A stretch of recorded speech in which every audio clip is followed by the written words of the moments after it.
Montana Territory, spring of 1876.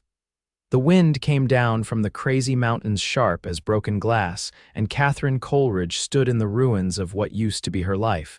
The house was gone, burned clean to the stone foundation. Smoke still rose in thin threads from scorched timber, curling up into the pale sky. Her two children, Hannah and Henry, were nowhere to be found, and her husband, well, he had left 2 winters ago with a bottle and a lie and never came back. Katherine stood ankle-deep in ash, her skirts heavy with soot, trying not to cry again. She had already screamed herself hoarse when she rode back from town and saw at her home gone, her babies gone. The neighbors said a wagon had been seen heading west fast. A man with a scar across his cheek had been asking after women and girls along the edge of the valley. No one stopped him. She had nothing. No money. No horse. She had borrowed the gelding from the mercantile owner, who took pity when she showed up barefoot and shaking. The only thing left was her will. She set off down the road, every step pulling on some torn place inside her. Her children needed her. That was all that mattered. By dusk, her legs were weak and her hands raw from holding the reins. She was about to stop when a rough voice cut through the hush of the prairie. "You lost."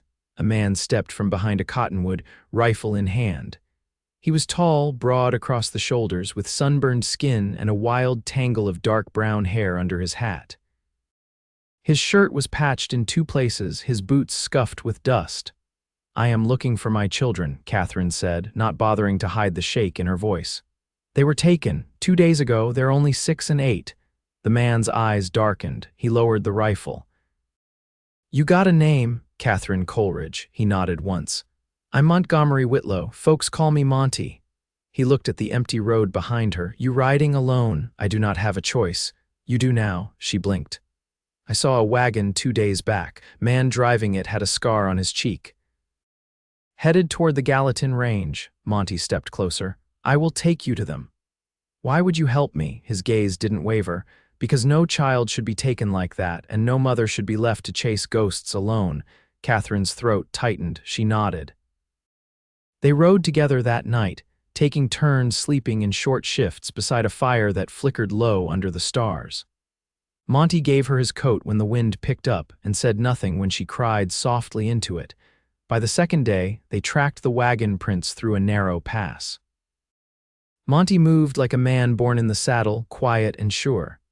He taught her how to spot signs: a broken branch, a horseshoe print half washed by rain. He never pushed her to talk, but listened the few times she did. "My husband left last winter," she said quietly as they shared dried meat beside the fire. "Took the last of our money. I worked at the schoolhouse when I could. Hannah likes to write letters. Henry fights bees." Monty smiled at that. "Sounds like a handful. They are everything." He nodded, then poked at the fire. "I lost a sister once. She was 8, never found her. I was 16, swore I would never let someone else go through that if I could help it." She looked at him. The firelight made his face look softer than the hard lines of his jaw suggested. There was something quiet in him, something steady. "You never married?" "No, never found the right reason to stay anywhere." Katherine stared into the flames. She had not felt safe in years. But next to him, under the stars, she started to feel something close to it. By the morning of the 3rd day, they found the campsite. A single wagon, half covered by a tarp, smoke rising from a small fire. And the sound faint but clear of children's laughter. Katherine froze in the saddle. Her heart stopped. Monty raised a hand. "Wait here." "No." He looked at her, surprised. "I am not waiting. Those are my children." He nodded slowly. "Then we go together." They moved fast and quiet, circling the camp. The man with the scar sat with his back to them, sharpening a knife. Hannah sat on a log braiding grass. Henry was poking a stick into the fire. Both looked pale and thin, but alive. Katherine stepped out first, put the knife down. The man turned. His eyes narrowed. "You," he spat. "I should have." Monty was on him before he could finish the sentence. The 2 men crashed into the dirt, fists flying. Katherine ran to her children, pulling them into her arms. "Mama," Hannah sobbed into her neck. Henry clung to her waist. "It's all right," she whispered, tears blinding her. "I am here. I have you." "I have you." Monty stood over the man, who groaned in the dirt, blood on his lip. You ever come near her or those kids again, Monty growled, and I will put you in the ground myself. The man did not argue. They took the children and left the man behind, tied to a tree with his own belt. Monty said the sheriff in Bozeman could deal with him later. That night, the four of them camped in a quiet meadow. Henry fell asleep, curled against his mother's side. Hannah clutched Monty's hand for a while before drifting off. Katherine watched the firelight flicker across Monty's face. "You did not have to help me," she said quietly. "I did. You saved them." He looked at her. "No, you did. I just rode beside you." She reached out, brushing her fingers over his knuckles. He did not pull away. "I do not know how to thank you. You do not have to." But she leaned in anyway and kissed him softly, shyly. He kissed her back, just as gentle. For the first time in years, Katherine's heart did not feel like a wound. It felt like something waking up. She looked at him, really looked at him. And in that moment, she did not see a stranger or a rescuer. She saw a man who stood in the dark with her, who faced the fire and did not flinch. Montgomery Whitlow had loved her so gently, she forgot cruelty had ever touched her life, and she was not going to let him go. The valley below Three Forks opened wide under a sky bruised with dusk, and Katherine kept one hand on Henry's shoulder as they walked beside the wagon. Monty led the team, his voice low and steady when he spoke to the horses. The children were quieter now, worn down to bone, tired and holding close to her skirts. 3 days had passed since they left the camp. The man with the scar had been taken in by the sheriff, and though the law was slow and uneven, it was something. Monty hadn't asked what she planned next. He hadn't needed to. The land west of Bozeman was too raw for a woman traveling with 2 children, and she had no place to return to. That evening, they stopped near a creek that wound through cottonwood and willow. The water was shallow and smooth, and Hannah took to stacking pebbles while Henry washed his face, shivering under the cold. Monty returned from the woods carrying a brace of quail. He crouched near the fire pit, laying the birds on a flat stone. "You know how to skin one?" he asked, glancing at Henry. Henry looked up. "No, sir," Monty nodded. "You want to learn?" The boy hesitated, then stepped closer. Katherine watched from the other side of the fire as Monty guided Henry's small hands with his own, showing him where to pull the feathers, how to break the joints without crushing the meat. He didn't coddle him, but didn't rush either. She saw her son square his shoulders the way children do when they're trying to earn someone's approval. Later, after the quail was crisped and eaten, and the children were curled under a wool blanket near the wagon's wheel, Monty poured a little hot water into a tin cup and handed it to her. "There's spruce needles boiled in, not much, but it helps the throat." She took it, the steam soft against her face. "Thank you." He settled on the ground beside her, arms resting on his knees. The firelight picked out the scar along the back of his left hand, a thin white line that disappeared into his shirt sleeve. "I'll need to find work," she said, watching the flames. "Something steady. I can sew and write, and I know how to keep a ledger." "There's a ranch near Willow Creek. They've been looking for someone to help with books and school lessons for the Hands children. It's not much, but it's safer than town." She turned toward him. "You know the owner? I run fence for him in spring. He's decent, keeps to himself. And you, I trap in the winters. Sometimes drive cattle down to Red Lodge in the fall. Never stayed one place longer than a season." She nodded, turning the cup in her hands. "What keeps you moving?" He was quiet for a moment, then said, "At first it was to keep from thinking, then it became habit." She looked at the children. "I can't afford habit anymore." "No," he said, "you can't." The fire cracked between them. She glanced at the shape of his profile, how the shadows fell across the hollows of his cheeks, and it struck her that she didn't know what he'd looked like 10 years ago or what he dreamed of when he slept. But she trusted the way he moved through the world, slow, deliberate, never careless. "Would you come with us?" she asked finally. His brow lifted, but he didn't look surprised. "I don't have land to offer. I'm not asking for land. I don't have a name anyone cares about. I'm not asking for that either." He looked at her, and this time he didn't look away. "Then what are you asking, Katherine?" She held his gaze. "To stop running with me, with them." "I'm not asking for promises, just stay." His throat worked once before he answered. "All right." She didn't touch him right away. She only watched as he nodded, slow and sure, and then turned back to the fire. That night, Henry fell asleep with Monty's coat draped over him. Hannah shifted in her sleep and reached out, her fingers curling around Monty's hand where it rested in the grass. Katherine sat awake a while longer, listening to the wind move through the trees. And for the first time in what felt like a lifetime, she wasn't waiting for something to go wrong. She wasn't listening for footsteps or the sound of a door slamming shut behind her. She was listening to the quiet breathing of her children, to the steady rhythm of a man who had stopped moving. And in the flicker of firelight, she let herself believe that this might be the first place where they could begin. The wind carried the scent of wet earth and early clover as they passed the first split-rail fences outside Willow Creek. Monty walked alongside the wagon, his hand resting on the lead horse's neck, while Katherine sat with Hannah and Henry tucked between her and the wagon's sideboard. The children had grown quieter as the town came into view, watchful in that way children become when the world around them shifts. "We'll stop by the ranch first," Monty said, not raising his voice. "It's a long ride south if they say no, but I doubt they will." Katherine nodded. "If they do," he glanced back. "Then we find another stretch of land to stand on." At the ranch gate, a boy no older than 16 unlatched the chain and waved them through, his boots slick with mud. They followed the rutted track past a barn with a sagging roof and a 2-story house with a porch that listed slightly to the south. An older man, lean with a stoop in his back, stepped out from the shadow of the barn. His eyes narrowed when he saw Monty but didn't harden. "Thought you were chasing wolf pelts this season," the man said. "Got called another way," Monty replied. The rancher's gaze shifted to Katherine, then to the children. "Yours, they are mine," Katherine said, her voice level. He scratched his jaw. "We need someone to set the boys straight on their letters and keep the ledgers from falling apart. You any good with numbers?" "I kept a schoolhouse ledger in Helena for 2 winters," she said. "Then you'll do." He turned and walked toward the house without waiting for agreement. Monty didn't look surprised. Katherine followed, keeping her children close. The porch steps groaned under their weight, and the front room smelled faintly of pine soap and coal smoke. A young woman with a baby on her hip nodded to them from the hearth but said nothing.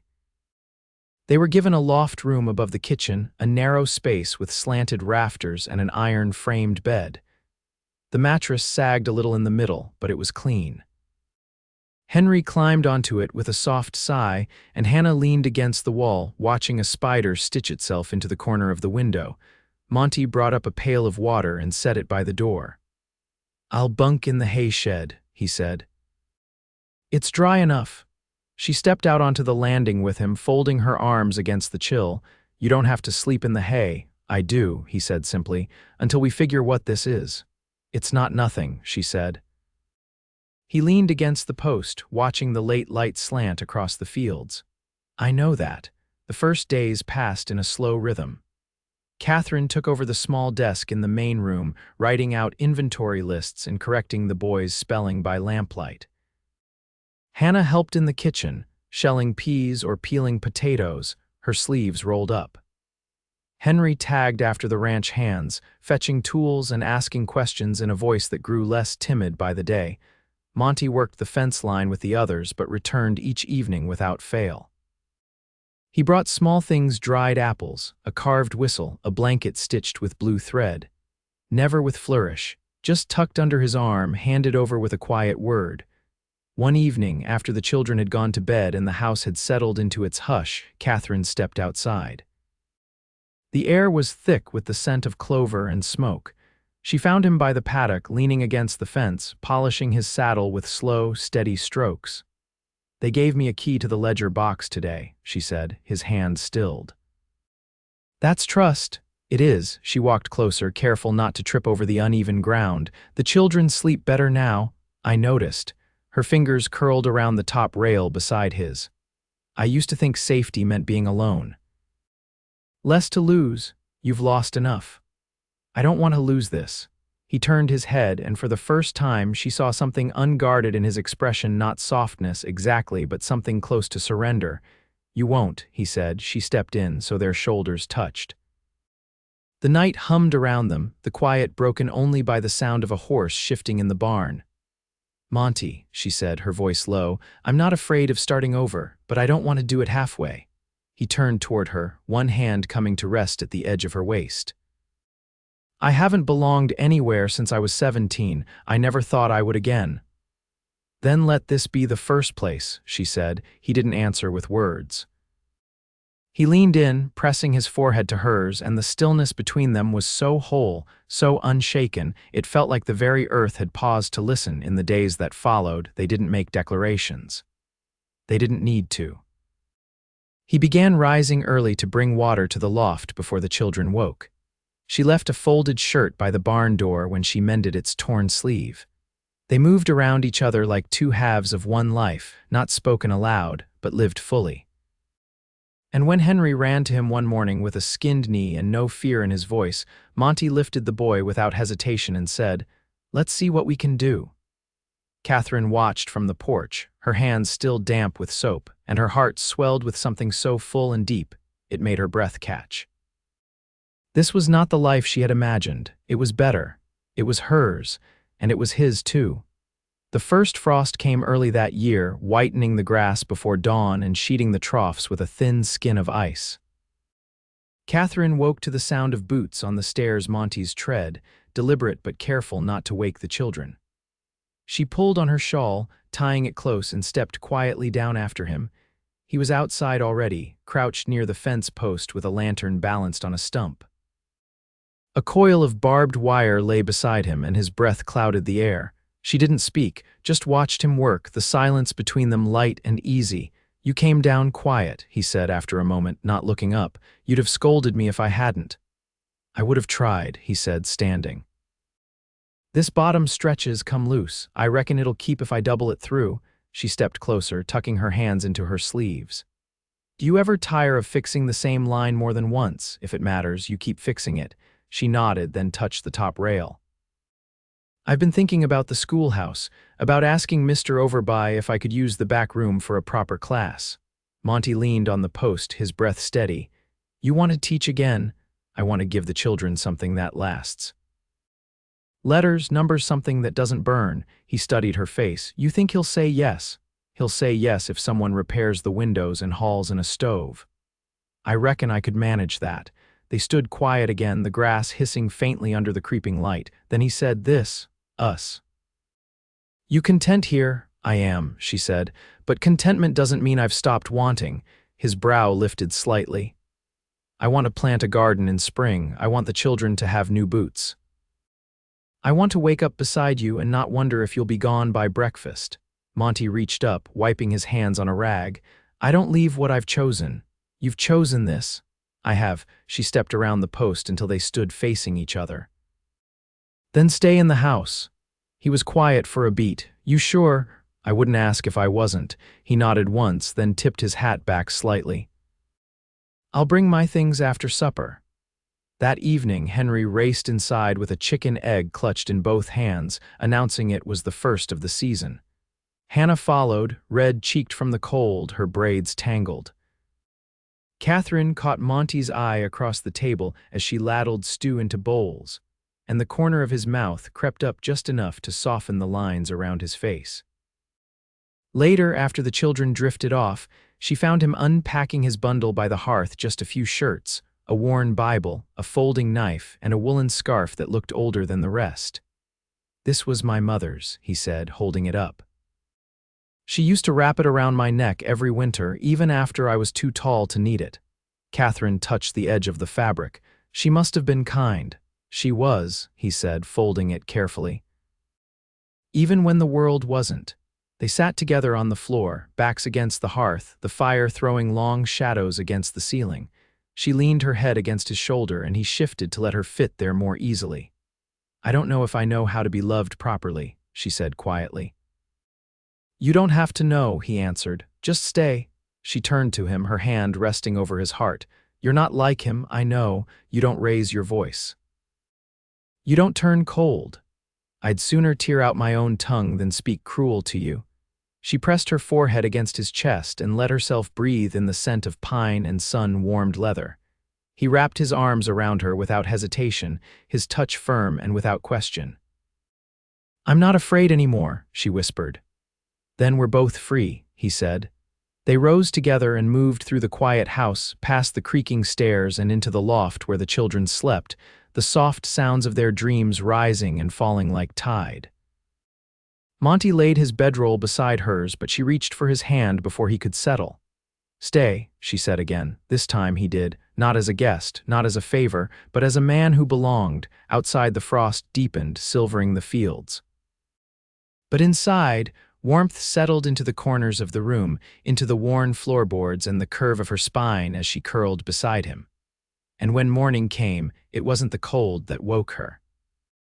It was the steady rhythm of his breathing beside her, the weight of his arm resting gentle and sure across her waist, and the quiet knowing that at last her life had begun again in a place where nothing hurt, and nothing chased, and nothing needed to be proven. She had found a love so steady, so unshaken, that it no longer needed to speak its name. It simply stayed. By late November, the schoolroom had taken shape. Katherine stood at the doorway, wiping chalk dust from her fingers as the lantern light flickered against the freshly scrubbed floorboards. The stove Monty repaired gave off a steady warmth, and a row of small benches lined one wall. A shelf held a modest stack of primers and slates, many of them donated by the ranchers who now stopped her in town with hats in hand and children at their sides. She closed the door gently behind her and stepped into the dark outside. The wind tugged at the hem of her shawl as she crossed the yard to the house. Inside, she found Hannah sitting at the hearth, threading a needle through a patch of wool. Henry was asleep already, curled beneath the quilt she had pieced together from salvaged scraps. Monty sat at the small table, carving something from a length of pine. He looked up when she entered and set the blade aside. "The latch held?" he asked, nodding toward the schoolhouse. "Tight as a drum," she said. "You fixed it clean." He reached for her hand, his fingers rough and warm.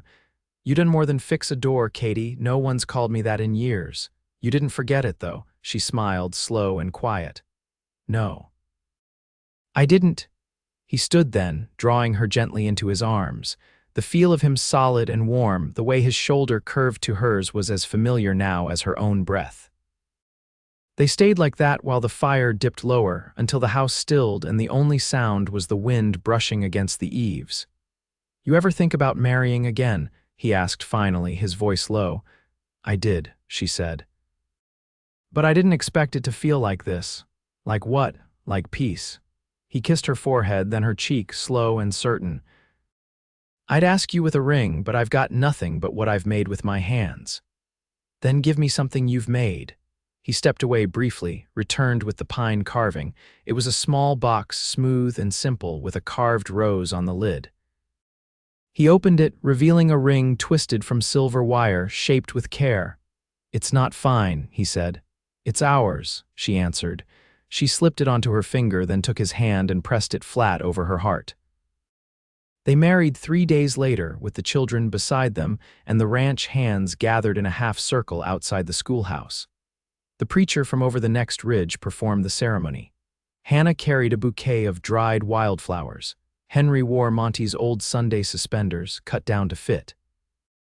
Afterward, they ate cornbread and beans beneath a stretch of winter sky, and Katherine laughed so hard at one of the hands' stories that her cheeks ached. Monty leaned close and whispered that she looked like summer, even with snow clouds above her, and she kissed him in front of everyone, unashamed. The days that followed were quiet and full. Monty repaired the barn roof with Henry at his heels, both of them dusted white with sawdust.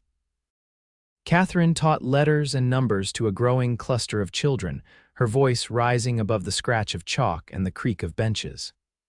Hannah helped with the younger ones, her braids swinging as she walked the rows. One evening, Katherine came home to find the table set with a clean cloth and bread still warm from the hearth. Monty had made stew thick and simple, but rich, and he had cleaned the children's boots until they shone dull brown in the lamplight. "I wanted you to sit for once," he said. "I am," she replied, brushing a curl from her brow. "And I am staying." That night they lay beneath the quilt she'd sewn, the children asleep in the loft above, and the wind outside no longer felt like something to brace against. It was just wind, years passed gently. Henry grew tall, his hands broad like Monty's, and took to working cattle by 16. Hannah stitched her own dresses and read novels by lantern light. They both helped with the schoolhouse when they could, and Monty never missed a lesson if he could help it.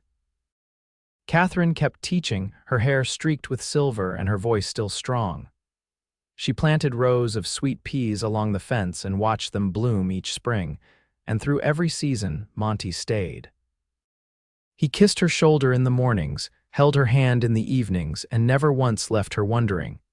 They grew old in the shape of each other, side by side, with lives stitched together so tightly there was no seam between them. What began in ash and silence had become a home. And they never stopped loving each other, not once,